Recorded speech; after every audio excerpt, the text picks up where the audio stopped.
France Info.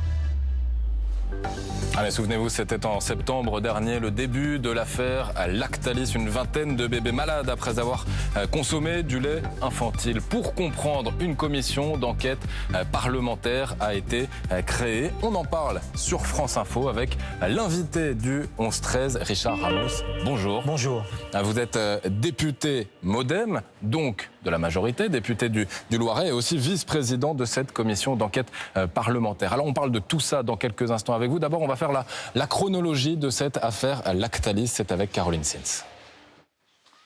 L'affaire débute en septembre dernier quand 20 bébés tombent malades, contaminés par des salmonelles. Tous ont consommé du lait premier âge Lactalis, fabriqué dans cette usine en Mayenne. En août, Lactalis a pourtant effectué des contrôles dans cette usine qui ont révélé la présence de salmonelles. Mais ces contrôles ne sont pas rendus publics. Il faut attendre le 2 décembre pour que 12 lots de lait infantile soient retirés du marché à la demande du ministère de la Santé. Dans les jours qui suivent, 5 bébés sont à leur tour contaminés. Le 10 décembre, le gouvernement ordonne un deuxième retrait de 600 lots de lait infantile. Ce père de famille est alors le premier à déposer plainte contre Lactalis pour mise en danger de la vie d'autrui. On a peur et surtout on se demande quoi faire. On se demande s'il ne faut pas aller à l'hôpital tout de suite. On se pose la question sur quelle maladie ça peut engendrer. Le 21 décembre, troisième retrait. Tous les produits Lactalis sortis de l'usine de Mayenne sont interdits à la vente. L'usine est arrêtée.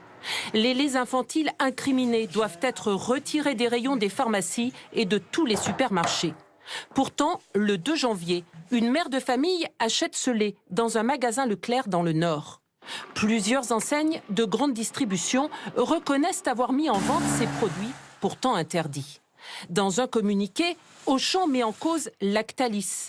Il affirme que le 2 janvier, un magasin a reçu une livraison comprenant des références concernées par le rappel. La grande distribution, elle a sa propre responsabilité. C'est elle qui prend la responsabilité de mettre en rayon.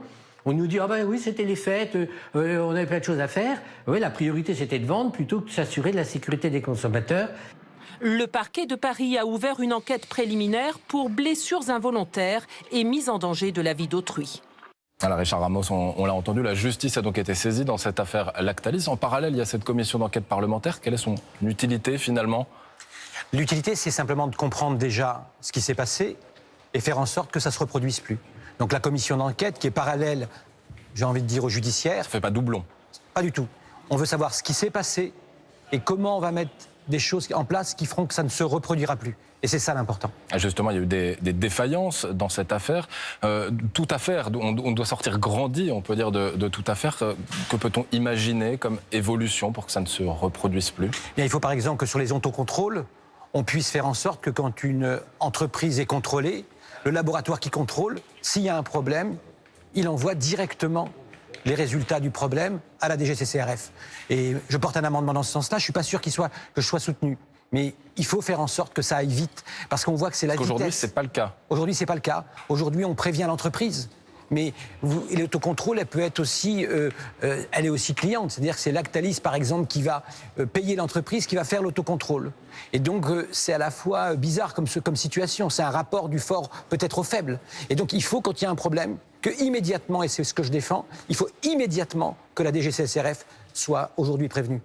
L'amendement, vous le présentez c'est en ce moment, pendant dans les états généraux de l'alimentation. De l'agriculture et de l'alimentation. Si je peux me permettre, à titre personnel, au-delà de la commission d'enquête, je pense qu'avec l'affaire Lactalis, on a quelque chose de très particulier. Moi, ma conviction, c'est que c'est une entreprise de voyous. Vous entendez bien, de voyous. C'est les dirigeants que vous qualifiez de voyous ? Pas les salariés, mais les dirigeants. Je veux dire, quand vous c'est des mots forts. Pour quelle raison ? Quelle raison ? Parce que, imaginez, vous êtes PDG d'une société, vous avez gagné beaucoup d'argent, vous gagnez beaucoup d'argent, vous avez un doute et vous mettez quand même en marché. Vous avez des gens dont vous savez qu'ils ont été malades, que leur bébé a été malade, et qu'est-ce qui se passe ? On ne les reçoit pas. Quand Quentin Villemain, le président de l'association des victimes de Lactalis, écrit pour être reçu, vous êtes patron d'une société, vous avez eu des problèmes, vous rencontrez les victimes, fin de non-recevoir. Aujourd'hui, les gens veulent aller les voir, pas de réponse. Monsieur Beignet, personne ne le connaît. Il y a un moment donné, c'est une entreprise dont l'ADN, c'est le mensonge et la non-transparence. Justement, vous allez le recevoir, Emmanuel Beignet, devant cette commission d'enquête parlementaire. Ce sera le 7 juin, c'est le PDG de Lactalis. Vous allez lui dire en face que c'est un voyou ? Je vais lui dire en face aujourd'hui que c'est un voyou. Alors, c'est mon sentiment personnel, évidemment, parce qu'il y a une commission, il y a du judiciaire et voyou, ce sera après. Mais aujourd'hui, c'est parce que, le mot est peut-être fort, mais c'est parce que le comportement de cette société, dans son ADN, qui est la non-transparence, au nom du fric et toujours plus de fric, je pense qu'on ne peut pas laisser ça. Qu'allez-vous lui demander, Emmanuel Beignet, devant cette commission ? J'ai 2 choses à lui demander. Il est où le lait contaminé ? Ils en ont fait quoi ? Parce que vous vous rendez compte que ces gens sont tellement peu transparents que moi, aujourd'hui, comme député de la Nation, j'ai un doute sur ce qu'ils ont fait, vous m'entendez bien, monsieur, de ce qu'ils ont fait du lait contaminé. C'est-à-dire que je veux savoir s'il a été détruit, ce lait contaminé, ou s'ils n'ont pas été capables d'en faire autre chose. Par exemple, de le revendre pour des aliments, pour les animaux. Ou est-ce qu'ils l'ont revendu à l'étranger ? Du lait contaminé dont on saurait qu'il est contaminé. Je sais que c'est grave ce que je dis. Mais c'est les questions que je vais lui poser à M. Beignet. Il est où ce lait contaminé ? Il nous montre où les bombes de destruction ? Et puis, on a vu qu'il y avait du vol dans un camion, dans un entrepôt de lait qui serait contaminé. Je veux savoir ce qui s'est passé. Il faut qu'on sache ce qu'on a fait de ce lait contaminé. Alors, en parallèle de cette affaire Lactalis, il y a des discussions actuellement donc, du projet de loi agriculture-alimentation. Il y a ces états généraux également. En commission, vous avez demandé notamment la publication obligatoire des sanctions pour pratiques commerciales déloyales ou des sanctions accrues également pour les groupes agroalimentaires ne publiant pas leurs comptes. Là aussi, vous visez Lactalis. Je lis Lactalis et je vise M. Bigard. Et vous savez, c'est un combat qu'on a mené. Vous avez vu que ce n'était pas transpolitique avec François Ruffin. Cette affaire a commencé au Parlement avec la France Insoumise et François Ruffin, auquel on porte une lettre à M. Bigard pour lui dire « on va vous obliger à déposer les comptes ». Je dépose cet amendement-là. Au début, M. Darmanin a rejeté mon amendement. Et là, je remercie le ministre Travers, puisque mon amendement... C'était dans un autre texte. Dans un autre texte. Et là, on va pouvoir obliger ces gens-là à déposer leurs comptes. Il y a un acharnement contre Lactalis qui a commis certes une erreur.